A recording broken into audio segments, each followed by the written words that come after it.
할렐루야. 주 예수의 은혜와 평강이 있을지어다. 오늘 데살로니가 설교 7번째. 바울은 어떻게 복음을 전했는가? 바울은 어떤 상황에서 어떻게 복음을 전했을까? 이 바울이 복음을 전하는 그 시대에는 복음 전하는 것 자체가 예수님을 믿는 것도 어려운 시절이었기 때문에 복음을 전하는 것은 굉장히 더 어렵고 힘든 일이었죠. 그러면 지금부터 2000년 전에는 어떠했을까요? 지금부터 2000년 전에는 제가 늘 반복해서 말씀을 드린 것처럼 그때 당시는 이제 로마 제국이 거의 이 점령을 하다시피 전 유럽이 그리고 유럽을 넘어서 아프리카까지도 그리고 아시아존까지도 로마의 영향을 가졌던 곳이기 때문에 그 로마의 정복 정책 가운데 하나가 바로 로마의 황제를 숭배하는 종교 정책이었어요. 로마의 황제는 정치적인 사람인데 그를 이 종교적인 정책의 중심에 세워놓고 로마 황제만을 섬기게 했고, 만약에 다른 신을 섬기면, 다른 종교를 가지면 굉장한 핍박을 가했죠. 그것이 제국주의가 정복한 나라에 대해서 가지고 있는 영향력을 극대화시키고 이제 정복 국가와 정복당한 국가가 이렇게 하나화하는 그런 정책의 일환이었습니다. 바울 시대가 그러했는데 데살로니가 지역도 마찬가지예요. 여러 가지 어려움 중에도 복음을 전했는데 이 참 놀라운 건 뭐냐면 어려움이 있지만 복음을 전할 때는 담대했단 말이에요. 참 놀랍고 놀라운 일이에요. 우리가 생각하는 어려움이 어느 정도냐면 그냥 우리가 생각하는 정도가 아니라 그 어려움은 내 생명을 위협받고 혹은 내 생명이 끝나는 그런 정도의 어려움이죠. 그렇기 때문에 그냥 우리가 어려움 이런 단어 정도로는 바울과 다른 사도들 지금부터 2000년 전에 복음 전파의 어려움을 설명하는 것은 흡족하지 못하다는 것입니다. 그런데 그 복음을 전파할 때 우리들이 예루살렘과 온 유대와 사마리아와 땅끝까지 복음 전하라고 하는 주님의 명령을 이행하는 사도들의 모습을 보면 오히려 사람들이 많은 곳을 찾아갔어요. 큰 길거리에 서서 예수 그리스도의 복음을 전했고 유대인들을 향해서 전한 복음의 내용을 여러분들 사도행전 보면 사도행전 우리가 2장, 3장, 4장 쭉 읽어보면은 사도들의 설교가 등장을 해요. 거기에 어떤 내용이 등장하냐면은 너희가 유대인들을 향해서 너희가 십자가에 못 박아 죽은 이 예수를 하나님이 주와 그리스도가 되게 하셨느니라. 아주 그냥 강력하고 담대하게 설교를 한 거예요. 니들이 예수님 죽였지 않냐? 직설화법으로 그들에게 직설화법으로 언급을 하는 거예요. 그런데 놀라운 일은 그렇게 담대하게 복음을 전하니까 그것이 사람들의 마음에 찔림이 돼가지고 사람들의 마음에 찔림이 되면 두 가지 반응이 나옵니다. 하나는 반발해요. 반발해가지고 핍박을 해요. 또 하나는 감동해요. 그런데 성령으로 충만한 이 사도들이 복음을 그렇게 전하니까 성령께서 감동하셔서 그들이 변화하고 우리 주님의 말씀대로 이 예루살렘 안에 복음이 가득 차게 되었어요. 그때 스데반의 박해 사건이 생긴 거예요. 스데반의 순교 사건이 생겨요. 그러니까 이 스데반의 순교 사건이 이 예루살렘을 그냥 폭탄을 떨어뜨리듯이 예루살렘에 그냥 예루살렘을 쳐버리니까 폭탄이 터지면 다 어때요? 흩어지잖아. 그래서 그 예루살렘 교회가 어마어마하게 막 3,000명, 5,000명 막 그렇게 회개하는 역사가 일어났던 그 예루살렘 교회 성도들이 이제는 그 안에 머무르지 않고 흩어져 버린 거예요. 흩어져. 그래서 온 유대로 흩어지고 사마리아로 땅끝까지 이제 외국에까지 복음을 전하는 그런 상황이 된 거예요. 바울은 바로 그런 상황에서 다메섹 도상에서 예수님을 만났고, 예수님을 만난 바울 사도는 이방인 선교의 도구로 쓰임을 받게 됩니다. 그런데 이방인 선교로 쓰임 받은 바울도 어떻게 했냐면은 가는 곳마다 회당을 찾았어요. 회당을. 여러분, 당시에 회당을 찾았다고 하는 것은, 회당은 뭐 하는 곳이냐면은 유대인들이 있는 곳마다 세워졌던 것이 회당이에요. 유대인들은 회당에 모여요, 항상. 그래서 회당에 모여서 그곳에서 모세 오경을 중심한 토라, 즉 율법을 계속해서 읽어나가요. 그 율법을. 그러니까 혹시 우리 성도들 가운데 이번에도 그곳을 우리가 방문을 했는데, 이 이스라엘 가면은 통곡의 벽이라고 하는 곳이 있어요. 그쪽 안쪽으로 이렇게 쑥 들어가 보면은, 굴 같은 데 들어가 보면은 그곳에서 계속해서 읽고 있는 것이 뭐냐면 바로 그 토라예요. 토라를 읽고 있는 것이죠. 그들을 향해서 그들이 읽고 있는 그 토라를 바울이 듣고 있다가, 바울이 구약에 있는 말씀은 이 구약도 오실 예수 그리스도에 대해서 기록한 것이기 때문에 바울의 신앙은 바로 이 구속사적인 성경 해석을 근본으로 하고 있어요. 바울 신학이. 그래서 구약의 성경을 읽어 나가고 있는 그 회당에서 유대인들을 향하여 성경을 읽을 때 잠깐만 그러면서 바울이 지금 읽고 있는 그 성경이 바로 하나님이 우리에게 보내심하고 약속하신 예수 그리스도에 관한 것이다. 예수 그리스도의 복음을 유대인들에게 먼저 전한 거예요. 바울이 가는 곳마다 회당을 찾은 이유입니다. 그런데 담대하게 그렇게 복음을 전했는데, 복음을 전하면은 반드시 결과가 있어요. 따라서 합시다. 복음에는 결과가 있다. 복음을 전하면 반드시 결과가 있다. 아멘. 복음을 전하면 반드시 결과가 있단 말이에요. 결과가 없는 것은 무엇 때문일까요? 안전하니까 결과가 없지. 복음을 전하지 않으니까 결과가 없는 거예요. 그러면 바울은 어떻게 복음을 전했을까요? 어떤 상황에서 어떻게 전했는가? 첫째, 바울은 능력 가운데서 복음을 전했다. 우리가 함께 읽은 데살로니가전서 2장 2절 다 같이 읽습니다. 시작.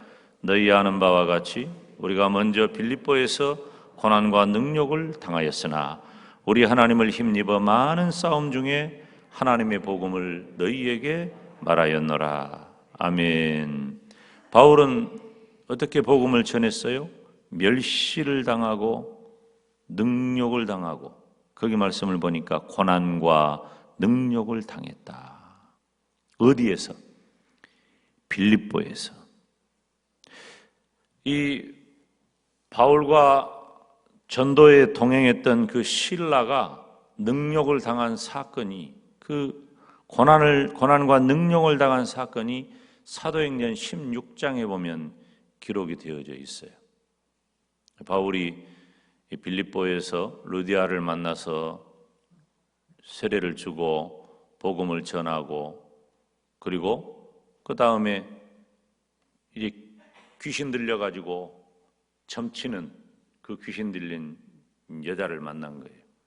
이 귀신이 들리니까 그 여자가 점을 귀신같이 잘 봐. 귀신이 들려서 점을 귀신같이 잘 봐. 근데 그 여종이 귀신 들려가지고 점을 잘 치니까 돈은 누가 벌겠어요? 주인이 돈을 벌지.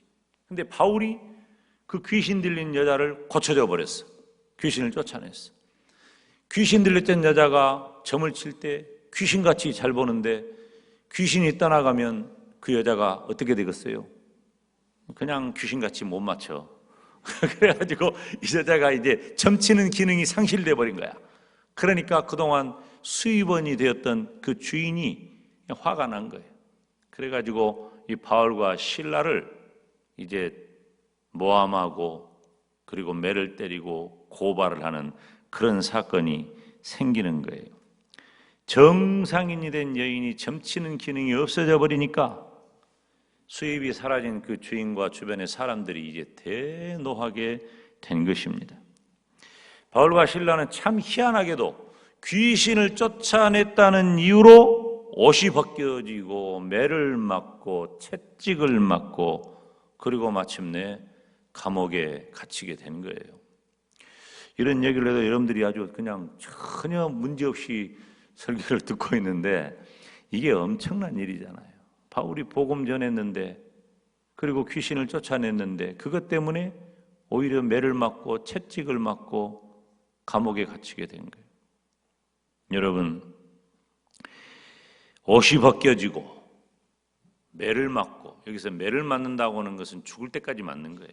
그런데 죽지 말라고 40대를 때리면 죽어버리니까 40에 하나 감한 매, 이게 이제 그 당시의 형법이에요.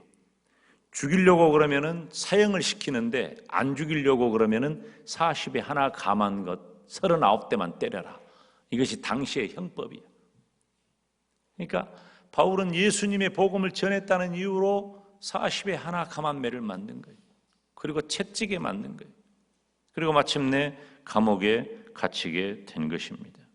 이 빌립보가 왜 지금 바울 사도는 이 데살로니가 교회 성도들에게 빌립보에서 받은 고난과 능욕을 언급하고 있을까요? 그렇게 멀지 않아요. 빌립보에서 이 데살로니가는. 그렇기 때문에 바울은 그 사실을 기억하면서 빌립보에서 받은 그 고난을 언급하는 것입니다. 바울과 실라는 고난과 능력 가운데 예수 그리스도의 복음을 전했다는 것이죠. 사랑하는 여러분, 우리가 예수님의 복음을 전한다면 혹은 예수님의 복음을 전할 때면 간혹 멸시와 핍박을 받을 수도 있어요. 멀쩡하던 사람도 예수님을 믿는다고 하면 또 다르게 보는 경우가 덜어 있다는 것이에요. 참 우리나라는 희한한 나라예요.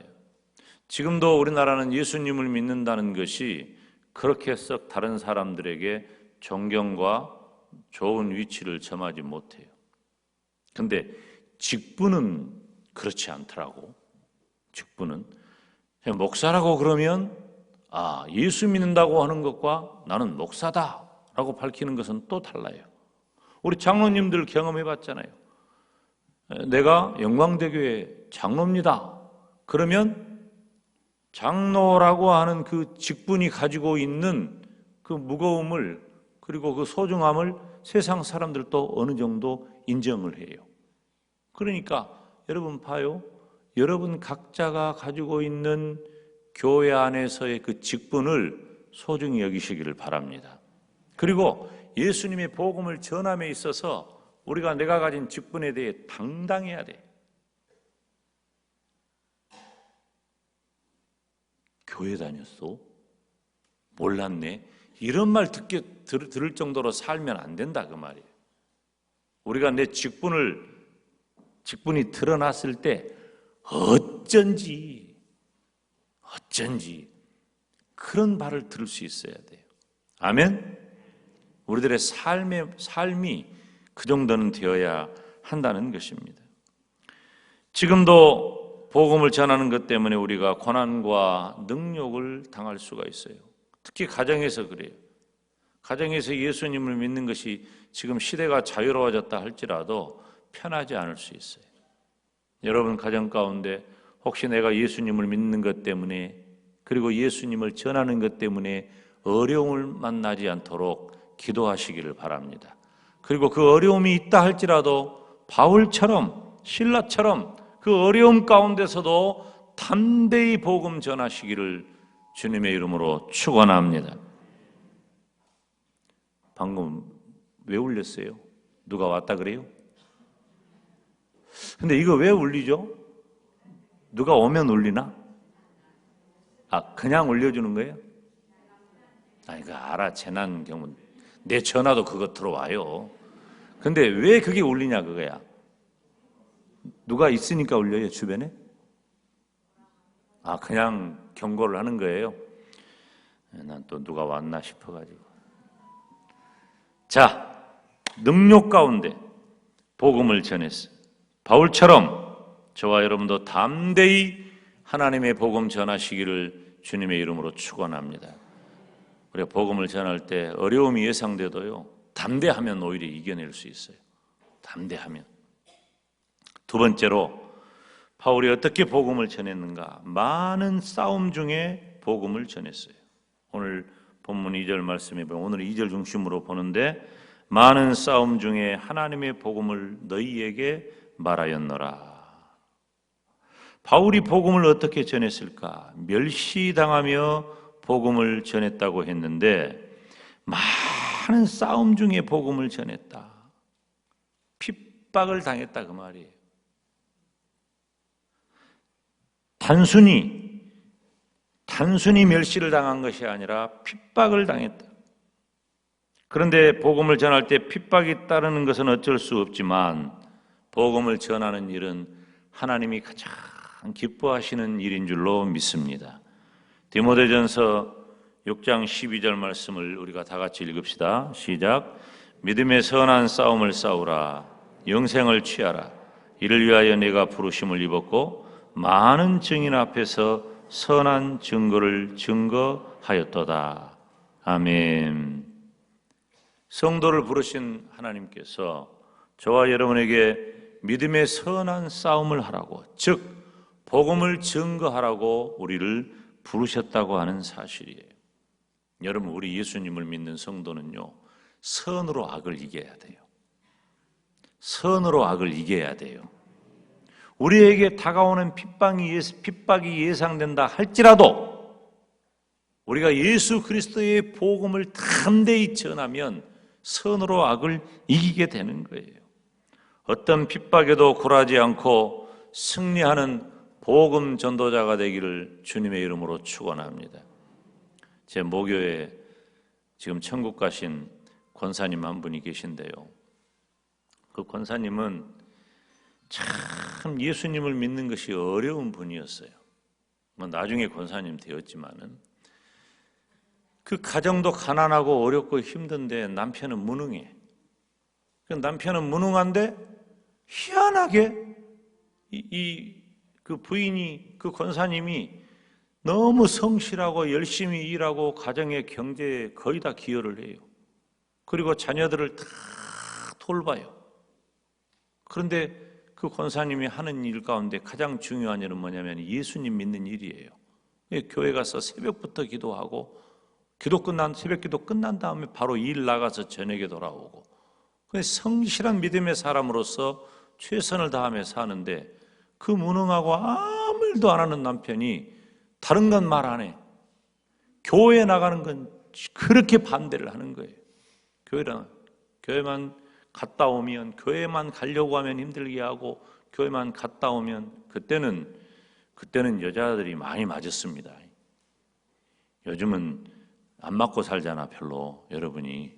근데 그때는 많이 맞았어요. 어째 그랬는지 모르겠어요. 참 많이 맞았어. 그때가 70년대니까. 60, 70년대쯤, 그때쯤엔요, 우리나라도 미개했어요. 굉장히 미개했습니다. 지금은 환경이 많이 좋아졌죠. 이거 다 예수님 때문이에요. 기독교가 들어간 것은, 예수 그리스도의 복음이 들어간 것은 기독교 문화가 꽃을 피워요. 기독교 문화가 꽃을 피우는데 여자를 때리겠어요? 지금은 그러니까 세상이 점점 좋아진 거 아니에요. 예수님의 복음 때문에 그런 거예요. 여러분, 이것이 세계 기독교 2000년 역사가 증명해 주는 게 내 개인적인 주장이 아니에요. 기독교 2000년 역사가 증명해 주는 기독교의 복음이 들어간 곳에서 나타난 변화의 모습이 그렇다 그 말이에요. 그렇게 핍박을 하고 고통을 하고, 그런데요, 놀라운 일이 일어났어요. 그렇게 핍박 중에도 어려움 가운데서도 교회를 나왔는데 그 남편이 예수님을 믿은 거예요. 그 남편이 예수님을 믿은 이유는 본인이 병들었기 때문이에요.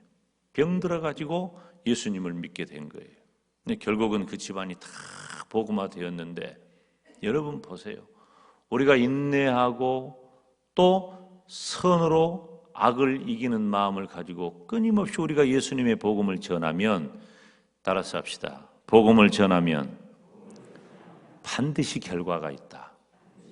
오늘 제가 설교의 처음 부분에 언급했던 내용이죠. 우리가 복음을 전하면 반드시 결과가 있어요. 하나님께서 그 영혼을 때가 차면 부르셔요. 지금 힘들다고, 지금 오래 걸린다고 포기하면 안 돼요. 제가 늘 말하잖아요. 우리 어머니도 10년 걸렸다니까. 내가 교회 예수님 믿고 나서 우리 어머니도 교회 나오는 것만 10년 걸렸어요. 그런데 나중에 성숙하고 멋진 믿음의 사람이 되었어요. 여러분 가정이나 혹은 주변에 있는 사람 가운데 여러분이 사랑하는 사람에게 예수님의 복음을 전하는 일이 힘겹고 여러분들이 핍박받고 어려움이 예상된다 할지라도 복음을 전하면 반드시 좋은 결과가 있게 될 줄로 믿습니다. 어떤 핍박에도 굴하지 아니하고 마침내 승리하는 복음 전도자가 되시기를 주님의 이름으로 축원합니다. 바울은 어떻게 복음을 전했는가? 능력 가운데 멸시를 당하며 복음을 전했다. 많은 싸움 중에 핍박을 당하면서도 복음을 전했다. 그리고 복음을 전하면 반드시 결과가 있다. 그런데 바울이 어떻게 복음을 전했는가? 세 번째 말씀을 보면 따라서 합시다. 하나님을 힘입어. 오늘 본문 2장 2절 말씀을 보면 하반절에 우리 하나님을 힘입어 그랬어요. 우리 하나님을 힘입어 많은 싸움 중에 하나님의 복음을 너희에게 말하였노라. 바울이 어떻게 복음을 전했는가? 하나님을 힘입어, 즉 하나님을 의지하면서 복음을 전했다는 것입니다. 여러분, 바울 사도는 굉장히 담대하게 복음을 전한 사람입니다. 그런데 사도 바울의 이 담대함의 근거는 어디가 있었을까요? 바로 용기와 확신이 있었기 때문이에요. 그런데 바울이 용기와 확신을 가진 것은 개인의 능력과 성품 때문만은 아니에요. 물론 그런 요인도 있을 수 있어요. 그렇지만 바울 자신의 그 개인의 능력과 성품보다는 하나님으로부터 주어진 영적인 힘이었다고 하는 것이에요. 여러분, 이 바울뿐만 아니에요. 예수님의 제자, 다른 사도들 또한 다 마찬가지예요. 그들이 개인적으로 보면은 그 출신이 대부분이 갈릴리예요. 대부분의 갈릴리고 가난하고 소외되고 어려운 일을 하는 사람들이 예수님의 제자의 대부분이에요. 세상적인 기준으로 보면 내놓을 것이 별로 없어. 세상적인 기준으로 보면은 명함을 찍으라고 하면은 명함 찍을 근거도 안 되는 사람들이 다 예수님의 제자들이에요. 그러면은 예수님의 제자들은 장래가 촉망되는 사람이었냐? 그러지도 않았어요.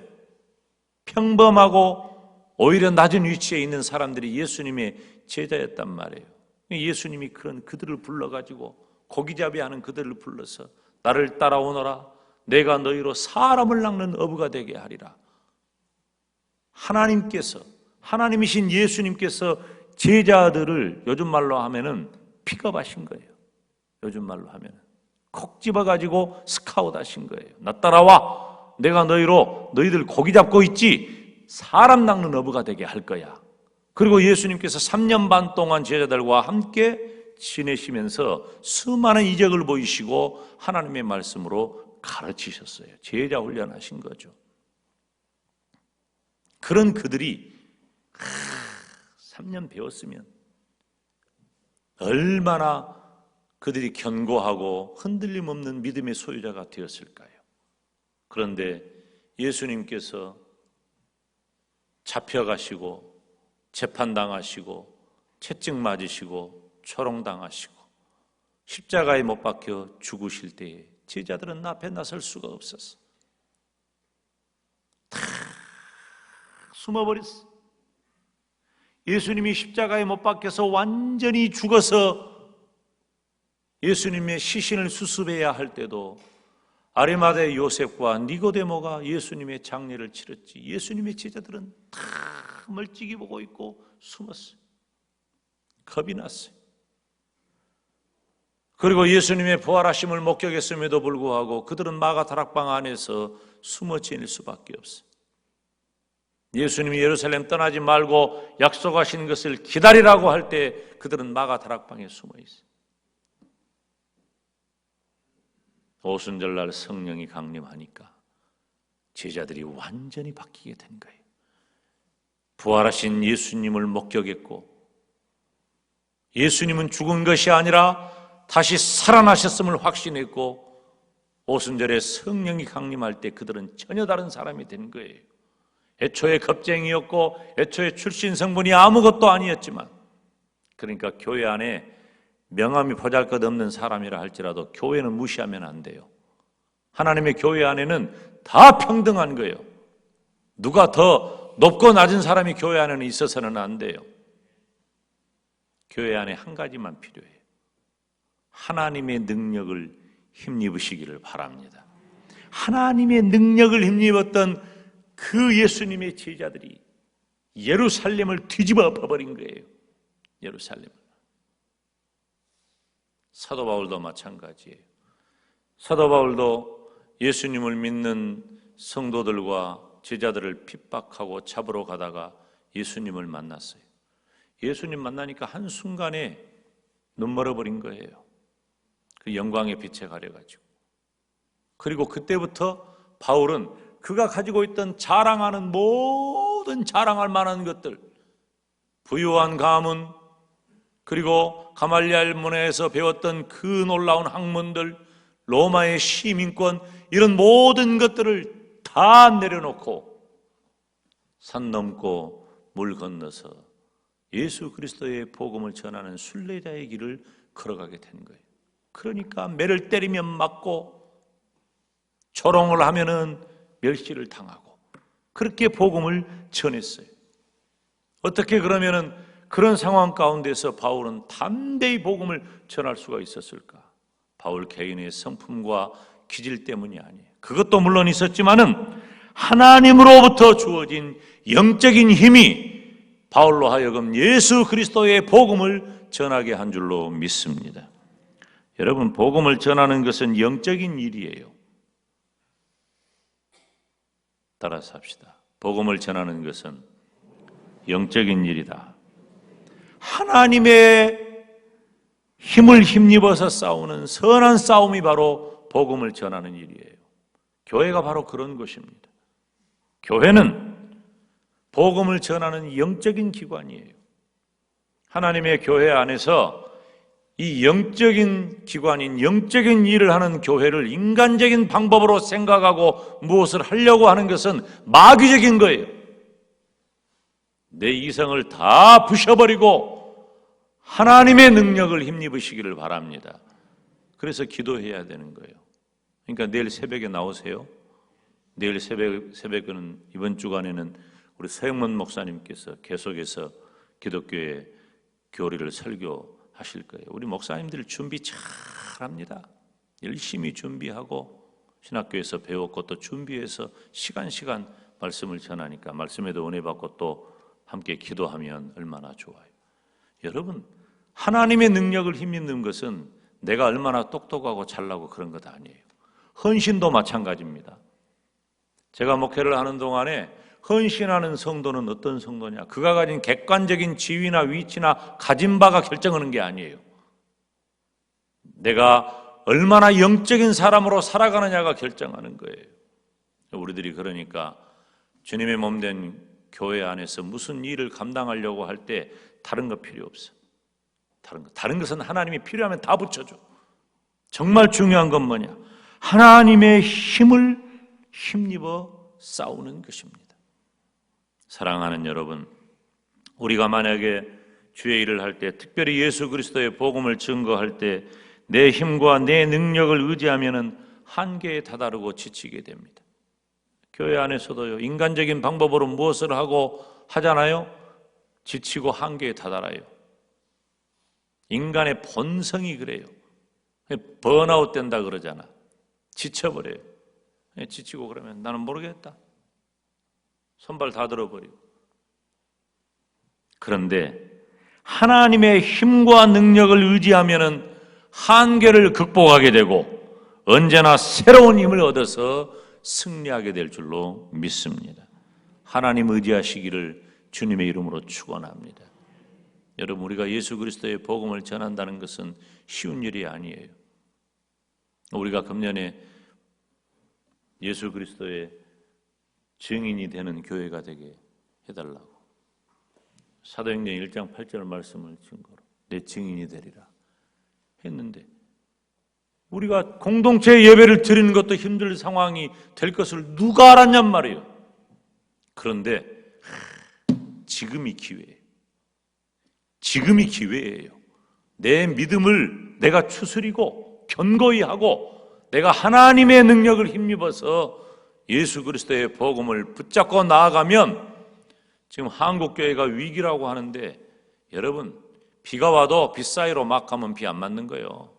위기가 다가와도 그 위기를 이겨낼 하나님의 능력을 힘입으면 오히려 예수 그리스도의 복음의 능력이 가득하여서 예수님의 복음을 증거하는 복된 교회가 될 줄로 믿습니다.